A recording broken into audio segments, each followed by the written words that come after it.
friends, welcome to Reka Lifestyle. இந்த வீடியோவில் என்னுடைய ஃபுல் டே ரொட்டீன் நீங்கள் கேட்ட இளமாறனோட சைக்கிள் ரிவ்யூ அண்ட் ப்ரைஸ் எல்லாமே இந்த வீடியோவில் உங்ககிட்ட ஷேர் பண்ணியிருக்கேன். ஸோ வீடியோவை ஸ்கிப் பண்ணாமல் ஃபுல்லாக பாருங்கள். சாட்டர்டே மார்னிங் பூஜை முடிச்சதுக்கப்புறம் நான் என்னெல்லாம் செஞ்சேன்றதை வாங்க பார்க்கலாம். மார்னிங் எந்திரிச்சதே பார்த்தீங்கன்னா 4:30க்கு மேலே ஆயிடுச்சு. அப்படியே ஃப்ரெஷ்அப் ஆகிட்டு விளக்கு மட்டும் ஏற்றிட்டு மார்னிங் பூஜை முடிச்சிட்டேன். ஒரு 8 o'clock மேலே தான் நம்ம செடியில் இருக்கிற பூவெல்லாம் பறித்து சுவாமி படங்களுக்கெல்லாம் வச்சு விட்டுட்டேன். ஃபஸ்ட்டு பிரேக்ஃபாஸ்ட்டுக்கு பார்த்தீங்கன்னா இட்லியும் தக்காளி குருமா தான் பிளான் பண்ணி வச்சுருந்தேன். இளமாற ஃப்ரிட்ஜிலேருந்து எக் எடுத்துகிட்டு வந்து அம்மா இது எனக்கு குழம்பு போட்டு கொடு அப்படின்னு ஒரே ஆடம். சரின்னு சொல்லிட்டு மார்னிங் பிரேக்ஃபாஸ்ட்டுக்கு எக் கிரேவியை ரெடி பண்ணியாச்சு. கையோட இருந்த பாலையும் காய்ச்சிட்டு மார்னிங் கிச்சன் ரொட்டீனை முடிச்சிட்டேன். நம்மளோட வாஷிங் மிஷின் சர்வீஸ் பண்ணுறதுக்கு ஒரு நாள் முன்னாடியே புக் பண்ணி வச்சுருந்தோம். ஸோ அவங்களும் அன்றைக்கி வந்து நம்மளோட வாஷிங் மிஷினை ஜஸ்ட் 2 hours வந்து ரெடி பண்ணி கொடுத்துட்டாங்க.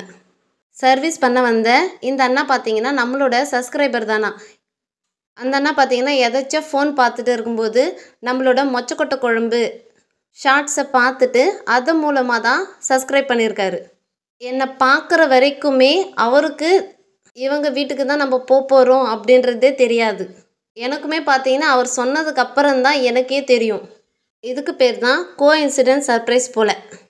சரி வாங்க அப்படியே நம்ம கார்டனை க்ளீன் பண்ண ஆரம்பிச்சிடலாம். நம்ம நியூ கார்டன் செட் பண்ண போகிறோம்னு சொல்லிட்டு க்ளீன் பண்ணோம் இல்லையா. அந்த இடத்துல 2 வாழைக்கன்றும் அதோட பார்த்தீங்கன்னா சப்போட்டா செடி அங்கங்கே துளசி செடியும் நட்டு வச்சுருக்கேன்.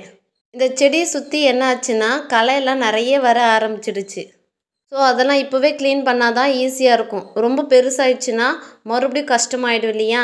அதனால் கையோட க்ளீன் பண்ண ஆரம்பிச்சிட்டேன். நான் க்ளீன் பண்ண ஆரம்பித்ததை பார்த்துட்டு என்னோட சேர்ந்து இளமாறனும் ஒவ்வொரு செடியாக களை எடுக்க ஆரம்பிச்சிட்டான். வேணாடா நீ போடா அப்படின்னு சொன்னால் கூட கேட்க மாட்டான். அவன் இந்த வேலைன்னு இல்லை, நான் எந்த வேலை செஞ்சாலும் அது அப்படியே செய்வான். வேணா தங்கம் நீ போடானாலும் கேட்க மாட்டான். நானுமே அவனுக்கு எந்த வேலையுமே சொல்ல மாட்டேன். அவனாவே இன்வால்வோட நான் எப்படி செய்கிறேன்னு பார்த்துட்டு அதே மாதிரி செய்வான். சரி அவன் ஆசைக்கு கொஞ்ச நேரம் செஞ்சுட்டு போயிடுவான் அப்படின்னு பார்த்தா அதுவும் நடக்காது. நானே டயர்டாயிட்டு உட்காந்துட்டாலும் அவன் உட்காரவே மாட்டான். எப்படியோ ஒன்று 2 பேரும் சேர்ந்து ஒரு வழியாக ஓரளவுக்கு இப்போது க்ளீன் பண்ணி எடுத்தாச்சு. அங்கங்கே போட்டு வச்ச களையெல்லாம் ஒரு பத்தனில் சேர்த்து வச்சுட்டு அதை ஒரு இடத்துல எடுத்து போய் கொட்டிட்டு வந்துட்டே இருந்தேன். அந்த களையெல்லாம் எடுத்ததுக்கு அப்புறமா காஞ்சி இலைங்க கையில் எடுக்க முடியாது இல்லையா. அதனால் சுத்தமாக தொடப்பத்தை வச்சு க்ளீன் பண்ணலாம் சொல்லிட்டு அப்படியே க்ளீன் பண்ண ஆரம்பிச்சிட்டேன். அந்த செத்தை எல்லாத்தையுமே கொஞ்சம் கொஞ்சமாக ஒரு இடத்துல அங்கங்கே சேர்த்து வச்சுட்டு பத்தனில் போட்டுட்டு ஒரு ஓரமாக எடுத்து போய் கொட்டிட்டு வந்துட்டே இருந்தேன். நான் வந்து பார்த்திங்கன்னா ஒரு 2 times தான் எடுத்துகிட்டு போய் கொட்டிட்டு வந்துட்டு இருப்பேன். அதுக்கே எனக்கு ரொம்ப டயர்டாயிடுச்சு. இதில் இவன் வேறு வந்து அம்மா குடுமா நான் எடுத்து போய் போடுறேன் கொட்டிட்டு வரேன்னு ஒரே அடம் வேறு.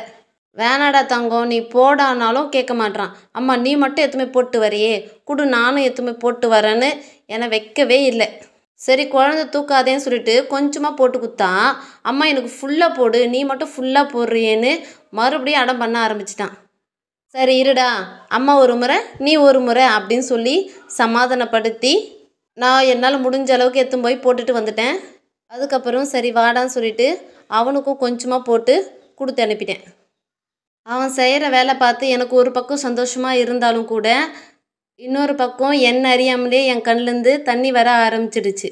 அங்கே கொட்டும்போது வேறு அம்மா கரெக்டாக கொட்டிட்டுனா அப்படின்னு ஒரு கொஷின் வேறு. கார்டன் க்ளீன் பண்ணுறப்பவே வீடியோ எடுக்க ஸ்டார்ட் பண்ணிட்டு இருந்தேன்.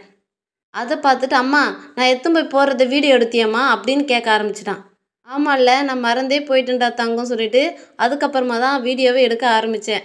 அந்த செத்தை எல்லாமே நெருப்பு வச்சுட்டு எரிச்சாச்சு. அப்படியே விட்டுருந்தா என்ன ஆயிருக்கும் காற்றடிச்சு மறுபடியும் ஃபுல்லாக வந்துட்டு இருக்கும். அப்படி இல்லைன்னா கோழி மொத்தமே கிளறி விட்டுடும். ஸோ போட்ட எஃபர்ட்டுக்கு வேல்யூ இல்லாமல் போயிடும் இல்லையா. அதனால தான் கையோட எரிச்சாச்சு. இப்போ பாருங்கள் கம்ப்ளீட்டாக நம்மளோட கார்டன் ரெடி ஆயிடுச்சு. இதுக்கு மேலே நம்ம கார்டனை சுற்றி வலை அடிக்க வேண்டியது தான் வேலையே. ஸோ இந்த கார்டன் வேலை முடிக்கவே பார்த்தீங்கன்னா கிட்டத்தட்ட 2 மணி நேரம் ஆயிடுச்சு. இதில் இளமாரங்கண்டி ஹெல்ப் பண்ணலைன்னா இன்னுமே லேட் ஆகிருக்கும். ஸோ மார்னிங் செஞ்ச எக் கிரேவியும் பார்த்தீங்கன்னா கொஞ்சமாக தான் இருந்தது. ஸோ அது வந்து லஞ்சுக்கு பத்தாது.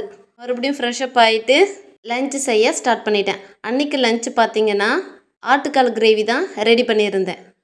இந்த கிரேவி செய்ய ஃபஸ்ட்டு ஆட்டுக்காலில் குக்கரில் மஞ்சத்தூள் சேர்த்து ஒரு 10 விசில் விட்டு எடுத்துக்கோங்க.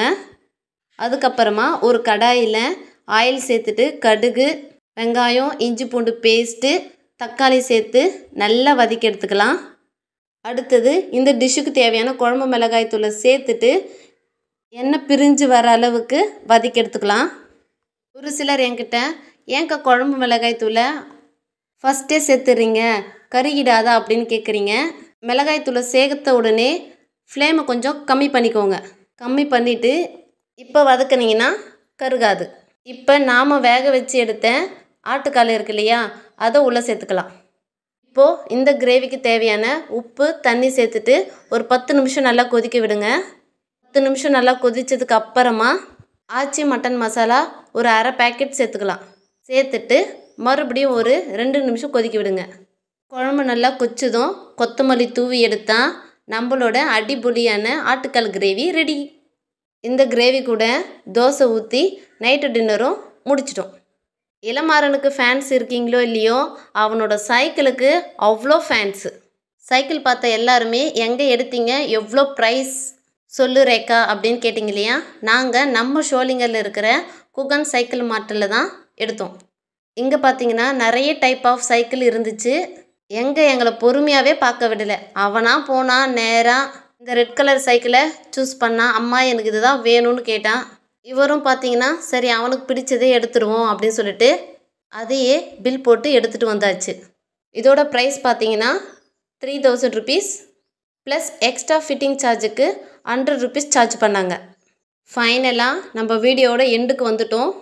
என்னோட இந்த ஃபுல் டே ரொட்டீன் vlog எப்படி இருந்துச்சுன்னு கமெண்ட் பண்ணுங்கள். பிடிச்சிருந்தா லைக் அண்ட் சப்ஸ்கிரைப் பண்ணி சப்போர்ட் பண்ணுங்கள். Keep supporting me. Thanks for வாட்சிங்.